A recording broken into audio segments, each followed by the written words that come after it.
하나님의 말씀은 요한복음 2장 23에서 25절, 요한복음 2장 23에서 25절의 말씀이 되겠습니다.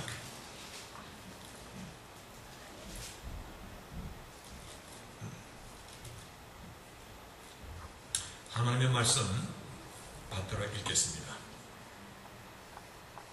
6월절에 예수께서 예루살렘에 계시니 많은 사람이 그 행하시는 표적을 보고 그 이름을 믿었으나 예수는 그 몸을 저에게 의탁지 아니하셨으니 이는 친히 모든 사람을 아시며 또 친히 사람의 속에 있는 것을 아심으로 사람에 대하여 아무의 증거도 받으실 필요가 없음이니라.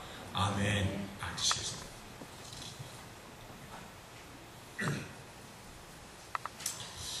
사람은 참 독특한 존재입니다. 자신마다의 개성이 있고 특성이 있고 성격이 있고,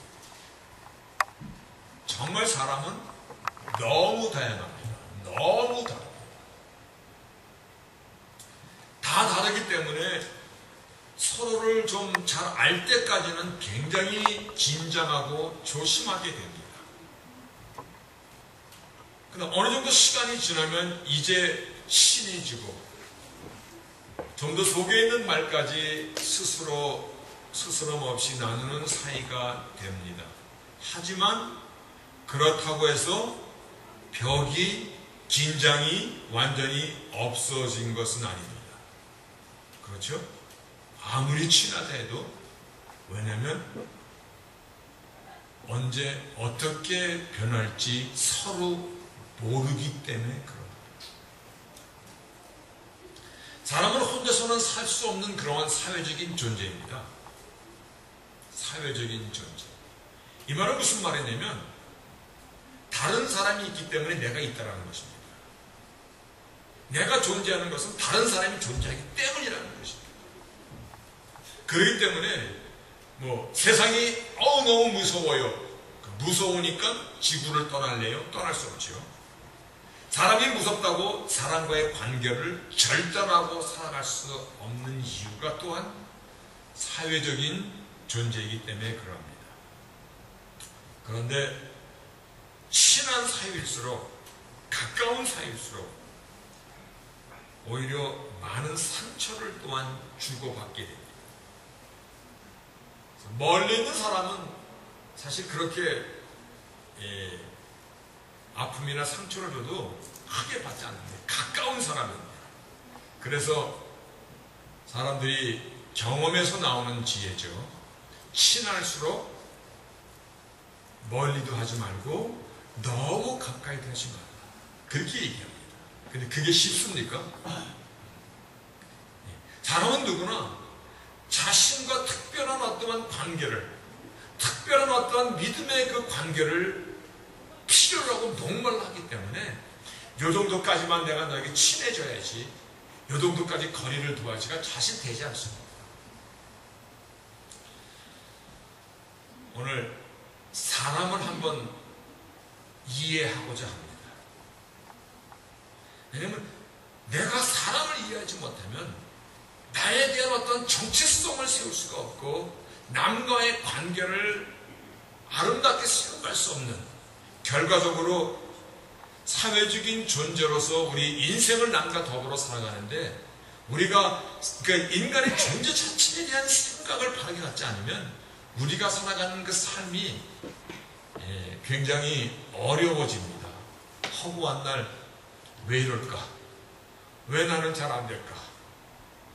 그리고 막 원망하고 미움, 자기 자신에게 절망하는 좀 그러한 일들이 계속해서 쌓일 수밖에 없길래 오늘 말씀을 통해서 사람에 대한 이해를 통해서 나를 바라보고 그리고 남을 볼 수 있는, 그래서 우리 인생 여정이 아름답고 풍요로울 수 있는, 나의 인생의 텃밭을 잘 가꾸며 살아갈 수 있는 저희들이 되고자 합니다.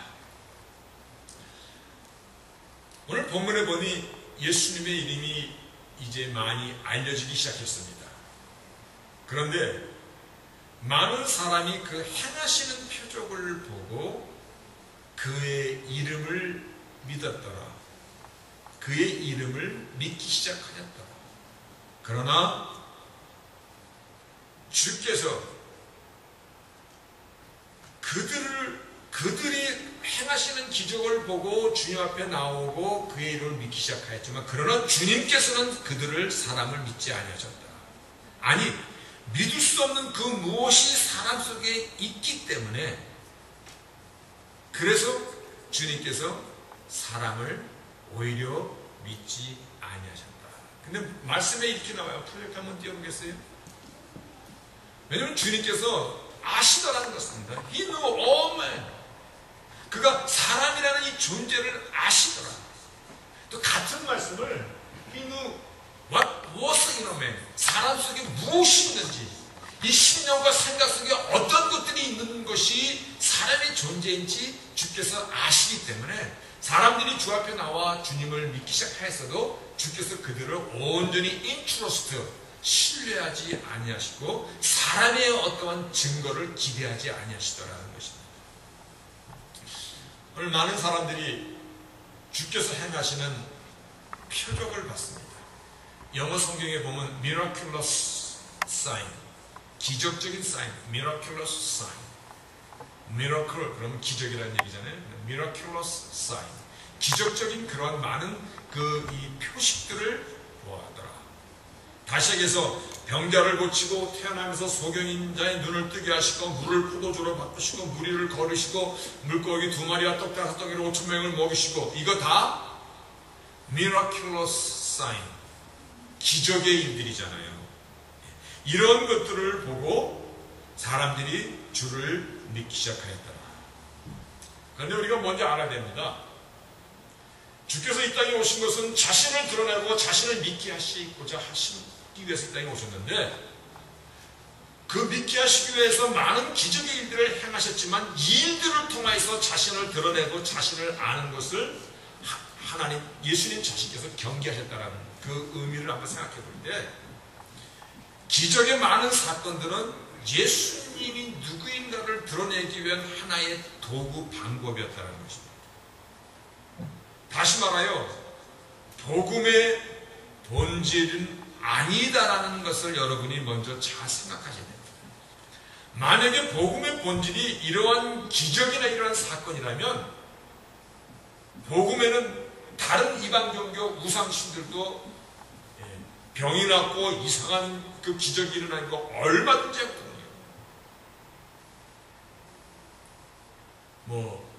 예수님이 행하셨던 이러한 기적들, 많은 것들을 다른 이방 이슬람교나 무슨 신두교나 무슨 온갖 신의 이름을 부르는 그 우상들이, 심지어는 무당들도 조문회기 우상들이잖아요. 무당들도 시퍼런 작두에서 춤을 추고 신토적이 나타나. 우리가 하나님의 사역, 즉 복음의 그 어떤 이 본질을 병 고치고 쓰러지고 기적이나 이런 일의 표준을 삼으면 안 된다는 것입니다. 복음의 본질을 크게 드러내는 것을 성령 충만이라고 그렇게 얘기할 수 있습니다. 성령이 하시는 일은 예수께로 증거하는 것이고 그 예수께 하시는 일을 드러내는 것이기 때문에, 내가 오늘 성령 충만하다는 것은 어떠한 기적의 일이 나의 삶을 통해서 일어난다는 그 의미보다는 내 안에서 예수를 닮게 하시고자 하시는 하나님의 열망이 우리의 삶을 통하여 열매와 변화로 나타나는 얘기했기 되게 중요한 얘기예요. 나를 통하여서 예수를 닮게 하시고자 하시는 하나님의 그 열망이 우리의 삶을 통하여서 열매와 변화로 나타나게 하는 것. 그래서 많은 열매와 정말 변화된 그러한 모습들이 성령의 충만이고 많은 열매와 변화된 삶을 유지하고 살아가는 것이 성령 충만의 과정, 그 프로세싱이라는 것입니다. 오늘 말씀이 이것이 초점이 아니라서 그저 더는 설명하지 않겠습니다. 그러나 시간이 되면 성령 충만에 대한 것을 다시 한번 우리가 나누도록 하겠습니다. 기적을 보고 많은 사람들이 주를 알고 주를 따르기 시작했습니다. 그러나 주께서 사람의 속을 아시더라. 여러분, 사람이 어떤 존재입니까?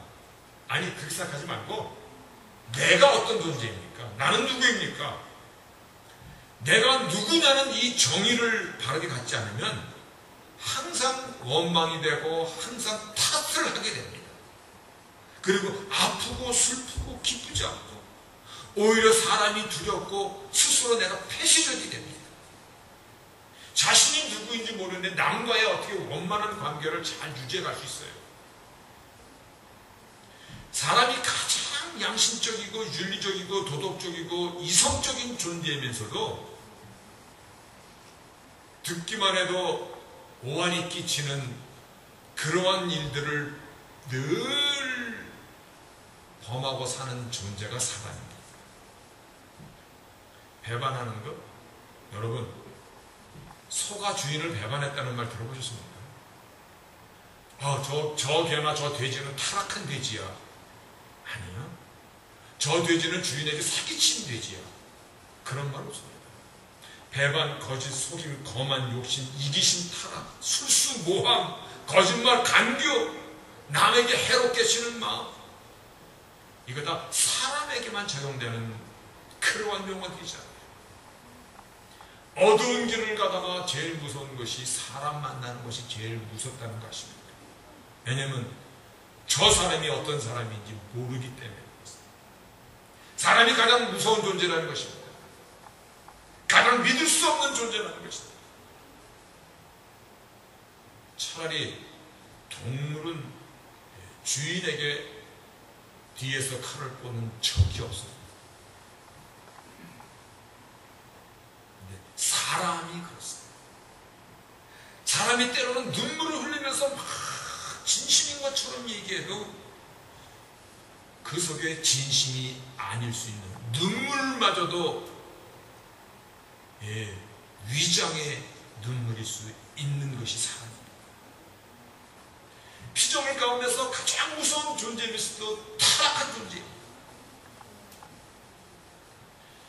그것을 먼저 우리가 잘 알아야지 내 남편인데 내 부인인데 내 형제인데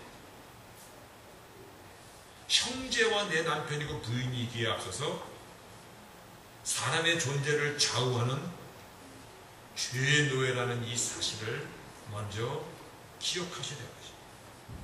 이것은 나의 의지와는 상관없이 나의 이성과 나의 논리와는 상관없이 마치 이 불을 품 안에 품고 살아가는 언제든지 내 자신을 태워버릴 수 있고 남까지도 태워버릴 수 있는 그러한 존재라는 것입니다. 이스라엘의 역사를 보면 애굽에서 노예로 전락된 시브리 민족을 탈출시킬 때 하나님의 그 기적이 모세를 통하여 10가지 재앙으로 나타났어요. 애국강이 피로 변하고 파니 때, 개구리 때, 이 우박으로 재앙이 10가지로 나타났어요. 그러니까 하나님이 하시는 일을 눈으로 보고 손으로 만지고 다 해봤어요. 뿐만 아니라 홍해바다를 건널 때 그들이 어떻게 걷는지를 자기 발로다가 밟고 지나갔어요. 애국 군대를 하나님께서 어떻게 멸망시켰는가를 다 눈으로 봤어요. 그리고 불기둥과 구름기둥 밑에서 자고 아침을 맞이했어요. 또한 만나를 먹으면서 자기 배를 채웠어요. 그럼에도 불구하고 자기 생각과 기대에 조금 못 미치니까 야, 애굽으로 돌아가자. 우리가 애굽에 살 때는 그래도 정력이 좋다는 마늘도 먹고 부추도 먹고 다 했는데 이게 뭐냐? 오히려 돌을 들어서 모세를 죽이려고 들고 하나님 앞에 배반하면서 변명합니다. 금부치를 던지니까 저절로 금송아지가 만들어집니다. 말도 안 되는 얘기로 하나님 앞에까지 거짓말을 합니다. 이것이 우리의 모습입니다. 네, 여기서 심각하게 생각해야 되는 것이 있습니다. 나는 저 무서운 불의 속에 들어가지 않는다라고 사람들은 각자 생각합니다. 나는 그래도 나는 저렇게 나쁜 사람은 아니야. 적어도 남을 해치지 않았고 남의 것을 사기치지 않았고 아주 질 나쁜 사람보다는 조금 나을 수 있습니다. 하지만 나도 언제든지 내가 손가락질했던 그 일을 범할 수 있는 존재라는 것. 아직 죄가 발각되지 않았고 아직 배반의 칼을 던지지 않았을 뿐이지 언제든지 나도 어떻게 변할는지. 왜냐하면 나도 사람이라는 이 존재 속에 있기 때문입니다. 저 사람은 나의 형제니까 결코 나를 섭섭하게 하지 않을 거야. 그렇습니까? 저 사람은 나의 남편이고 나의 부인이니까 내 자식들인데. 그런데요, 관계가 주는 것보다 이 본성 속에서 날아오는 이 강펀치가 더 세다는 것이에요. 나의 의지보다 여기 있는 죄성이 더 세다는 것이에요. 우리가 이 사실을 모르면 우리 삶 가운데서 늘 방황해요. 왜 저러지? 왜 저러지? 나는 왜 이러지? 사람은 믿음의 대상이 아니다라고 얘기하는 이유인 것이에요. 이 사람 속에는요, 부부도 들어가고 자녀도 형제, 친구 누구나 다 포함되기 때문에 사람은 믿음의 대상이 아니라는 것을 우리는 알고 있잖아요. 로마서에 보면 의인 없나니 하나도 없도다. 물론 하나님 앞에 우리의 모습이 의로울 수 없다는 말씀입니다. 하지만 내가 내 자신을 알면 알수록 보면 볼수록 내가 얼마나 타락된 인간의 이 모습을 그대로 갖고 살아가는지 발각되지 않았어도 내 안에 인간의 모든 더러움이. 디모데전서 서신에 보면 사도 바울이 자기 영적인 아들에게 이와 같이 얘기합니다. 내가 죄인 중에 괴수로다. 인간은 죄로 인하여서 더러움과 그리고 무서움과 잔악함과 그것을 가지고 살아가는 존재입니다. 그 안에 나도 포함되어 있습니다. 나도 언제든지 나쁜 사람 대열에 언제든지 설 수 있고 또 섰던 사람들입니다. 그러나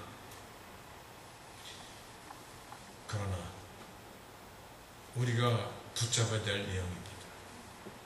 나를 알고 인간의 존재를 알았는데 그러니 우리는 절망적입니까?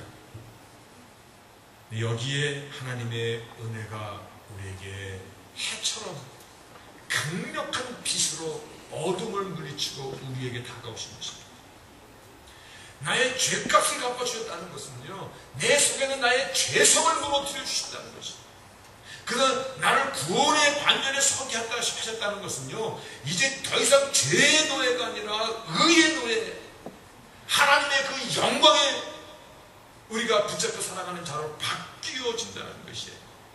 보혜사 성령을 보내셨다. 보혜사 헬퍼, 도와주시는 분이에요. 뭘 도와줘요? 우리 안에 뭘 도와줘요? 내 안에서 이루고자 하시는 것, 내 안에서 하나님의 아들 예수 그리스도의 형상을 이루고자 하시는 그것을 보혜사께서 도와주시고, 그래서 나의 심령과 나의 본성을 바뀌게 하시고, 그 바뀐 그 나의 이 마음으로 나의 삶의 열매를 맺게 하시고, 그 열매를 통해 하나님이 영광을 받으시고, 그 영광을 통해 우리에게 상을 주시고, 이 시대에, 이 세상에 하나님의 자녀로서의 빛이 들어가게 하는 복된 삶을 살게 하십니다. 우리가 말하는 믿음의 결국을 하나님께 영광이라는 말로도 표현합니다. 오직 하나님께 영광. 그러나 이 말을 다른 말로 믿음의 결국은 나의 변화와 열매라는 말로 대신해도 같은 말씀입니다. 나의 변화와 열매가 어디서부터 주냐면 born again Christian. 다음에 주어지는 말씀이 요한복음 3장 물과 성령으로 거듭나지 않으면 네가 born again Christian이 되지 않으면 그런 얘기잖아요. 이 말씀을 나에 있는 이 본성이 바뀌어야 된다는 것입니다. 본성. 여러분, 우리 본성이 우리의 노력으로 바뀌어집니까? 잠시 숨을 죽일 수는 있습니다. 본성이 스스로는 안 바뀝니다. 그래서 born again, 다시 거듭나지 않으면 아무도 하나님께서 하시는 나를 거듭나게 하시고자 당신께서 죽어주셨고 십자가의 정가역을 못 박았고 그리고 다시 살아나신 것, 바로 복음의 본질이 십자가와 부활인데 그 일을 통하여 나의 본성을 바꾸시겠다는 것입니다. 죄로 대면이 받은 나의 이 심령을 회복시키겠다는 것입니다. 언젠가도 말씀드렸듯이요, 이솝 얘기입니다. 이솝, 우화의 얘기라는 것입니다. 강가에서 거북이와 전갈이 얘기를 나눕니다. 전갈이 거북이에게, 거북아, 나를 좀 업고 이 강을 건너다오. 그랬더니 거북이가, 야, 내가 너를 업으면 네가 나를 쏘면 내가 금방 죽을 텐데 내가 너를 어떻게 업어? 전갈이 뭐라고 얘기했냐면, 이성과 논리적으로 한번 생각해봐라. 내가 너를 쏘서 너를 죽이면 너만 죽는 게 아니라 나도 물에 빠져 죽을 텐데 내가 너를 쏘겠냐? 이성과 논리입니다. 그렇죠? 전갈이 자기를 업고 가는 거북이를 쏘면, 그 독침을 넣으면 거북이만 죽는 게 아니라 자기도 물에 빠져 죽는데 어떻게 쏴요? 이성과 논리로 맞는 얘기입니다. 그래서 거북이가 understand. 그래서 전갈을 얻고 강을 막 헤엄쳐갑니다. 강 중간중간인데 갑자기 침을 딱 쏩니다. 독침에 맞은 거북이가 강바닥으로 떨어져 죽으면서 전갈이, 에이, 어찌 된 거냐 이게? 본성은 이성과 논리로 설명이 안 된다는 것입니다. 그래서 우리가 거듭나지 않는, 나의 정과이고 십자가에 못 박지 않는, 그래서 이제 내가 산 것이 아니라 내 안에 그리스도 예수께서 사신 것이다라는 이런 영적인 고백이, 더 이상 내가 죄의 노예가 아니다라는 이 선언이, 내가 예수 안에서 거듭났다는 것은 나의 죄성이 십자가에 못 박혔다는 것입니다. 그 사도 바울은 나를 본받는 자가 되라, 나를 믿어도 된다는 것입니다. 나를 본받는 자가 되라. 한번 해보실래요? 네? 나를 본받는 자가 되라. 우리 백집사님이 우리 이서구 형제님한테 너는 이 형을 좀 본받아라. 우리 마야 엄마가 서집사님한테 집사님은 나를 본받으세요.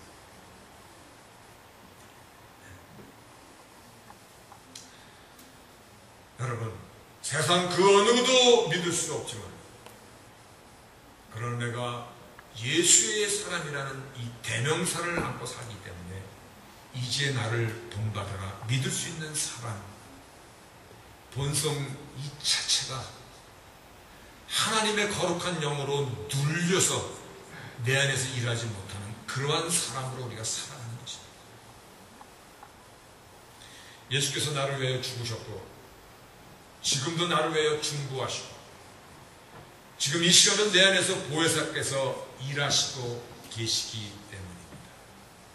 처음 말씀을 시작할 때 말씀의 포커스를 사람 속에 살아가는 것이 인생이잖아요. 사회적인 존재잖아요. 근데 사람이 사람을 이해하지 못하면 우리의 인생을 아름답게 가꾸는 것이 상당히 불가능합니다. 그래서 사람에 대한 이해는 내 자신에 대한 이해가 먼저입니다.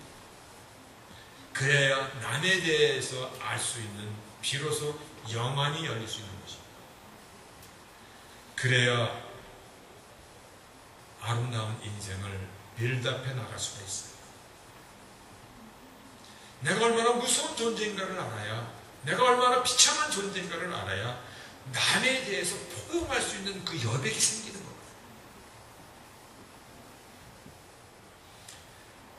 사람은 언제든지 이렇게 무서운 존재로 변할 수 있기 때문에 우리가 깨어서 경성에 있어야 된다는 것입니다. 하나님의 도우심을 구해야 되는 이유인 것입니다. 그래서 내 심령 안에 진정한 그 부흥이 일어나는 것은, 다시 말합니다, 내 심령 안에 진정한 부흥이 일어나는 것은 나의 자아와 나의 욕망에 의해 살지 않도록 못 박는 것입니다. 그래서 내가 온전히 십자가에 주왕께 못 박혔나니라고 사도 바울이 고백하였듯이, 그래서 하나님의 주권이 나의 삶의 모든 영역을 통치할 수 있도록,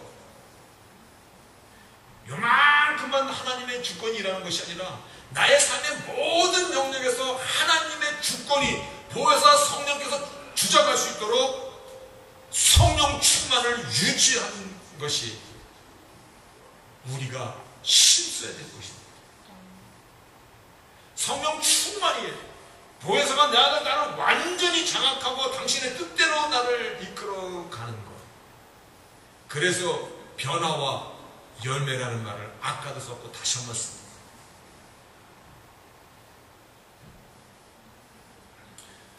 그러나 아십시다.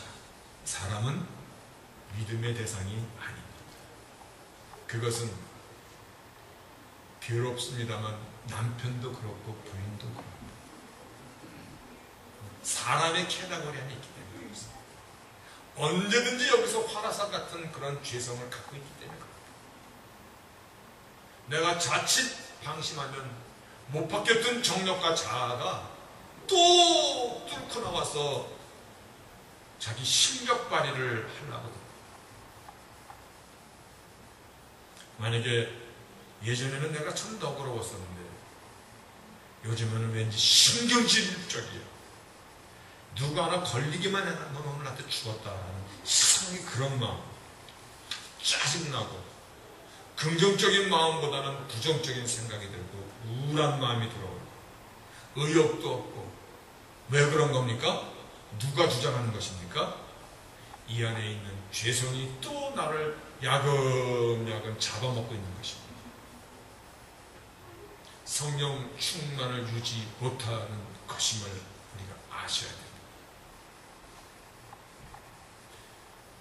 여러분, 기쁨의 절기입니다. 내 심령 안의 기쁨을 먼저 회복하시기를 바랍니다.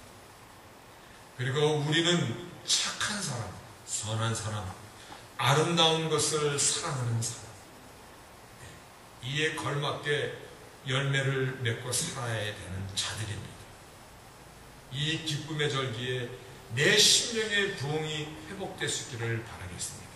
그래서 이 회복된 이 기쁨이 이웃과의 나눔으로 그들의 그 아픔을 끌어안을 수 있는 그러한 큰 마음, 호수 같은 마음, 아름다운 유정의 열매를 끝까지 잘 맺을 수 있는 저희들이 되시기를 주의 이름으로 축원하겠습니다. 아멘. 전능하신 하나님 감사합니다. 고맙습니다. 무엇보다도 우리의 존재를 먼저 발가벗겨 놓고 바라볼 수 있는, 그래서 이웃의 남에 대한 그 이해의 폭을 넓힐 수 있는, 무엇보다도 우리가 주의 십자가와 부활의 그 은혜가 오늘도 복음의 그 손길이 우리의 삶 속에, 우리의 심령 속에서 일하시는, 진실로 우리의 본성이 주 안에서 아름답게 바뀌어지고 회복되어지고 많은 열매가 기쁨의 절기 속에서 나를 풍성하게 하며 이웃들과 나눔의 삶을 풍성하게 하는 그러한 아름다운 저희들이 될 수 있도록 하나님 도와주시고 계속하여 저희들을 축복하여 주시옵소서. 하나님, 이 시간에 마음이 아프고 육신이 괴로운 자가 있습니다. 다시 한번 너희가 내 이름으로 무엇이든 땅에서 풀면 하늘에서도 풀리라 말씀하신 그 예수의 이름의 권능과 약속을 믿고 정리 기도하고 이 시간 주의 피 묻은 손으로 저들의 연약한 부분 위에 하나님의 손으로 치료하여 주시옵소서.